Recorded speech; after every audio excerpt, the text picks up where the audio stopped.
বিকশিত হওয়া একটি ব্যক্তিকে তার চিন্তন দক্ষতা, তার যে মেধা, তার যে দৃষ্টিভঙ্গির এটি পরিবর্তন টিকে হচ্ছে শিক্ষা। শিক্ষা হচ্ছে একটি ব্যক্তির পরিবর্তন। তো এই শিক্ষা ক্ষেত্রে দক্ষতা অর্জনের জন্য কিন্তু একটি অন্যতম একটি কিন্তু উপায় হলো শিক্ষা অর্জন করা।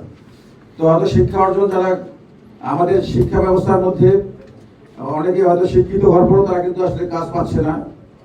তো তারা হয়তো বা যদি আমরা যে কারিগরি শিক্ষাকে যদি আমরা গুরুত্ব দিই, সেখানে কিন্তু অবশ্যই কর্মসংস্থান কিন্তু অবশ্যই বৃদ্ধি হবে যদি আমরা কারিগরি শিক্ষায় শিক্ষিত হই।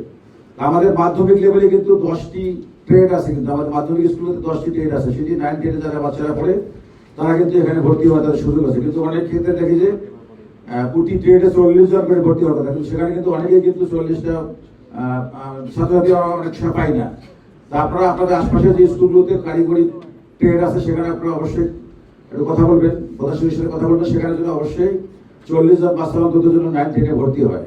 অনেকগুলো ট্রেডে অনেক যন্ত্রপাতি দিয়েছি আমরা, কিন্তু সেখানে শিক্ষার্থী 10 15 20 জন, কোনো কোনো জায়গায় 40 জন ভর্তি হয়েছে, কিন্তু কোনো কোনো জায়গায় আবার 20 জন শিক্ষার্থী নিয়ে কিন্তু সেই পাঠদানটা চলমান আছে।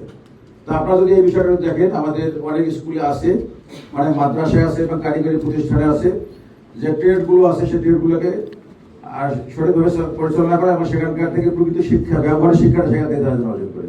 শুধু এই নম্বর ভিত্তিতে দিলে কিন্তু হবে না, তাকে অবশ্যই ওয়ার্কশপে কাজ করে সে যেন সার্টিফিকেটটি অর্জন করে। তখন এই সেখানে সে কিন্তু অবশ্যই বেকার থাকবে না, সে কিন্তু নিশ্চয়ই একটা কোনো কাজে নিজেকে সম্পৃক্ত করতে পারবে।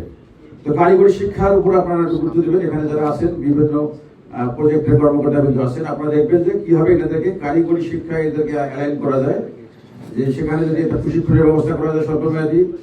এবং এখানে আপনারা যারা আছেন প্রতিনিধি হিসাবে আছেন, আপনারা এই বিষয়গুলো নিয়ে ভাববেন। আপনাদের নিজ নিজ জেলায় যখন যাবেন তখন এই কারিগরি শিক্ষা কিভাবে সম্পৃক্ত করা যায় বিভিন্ন সংগঠনকে, এই বিষয়টা ভাববেন।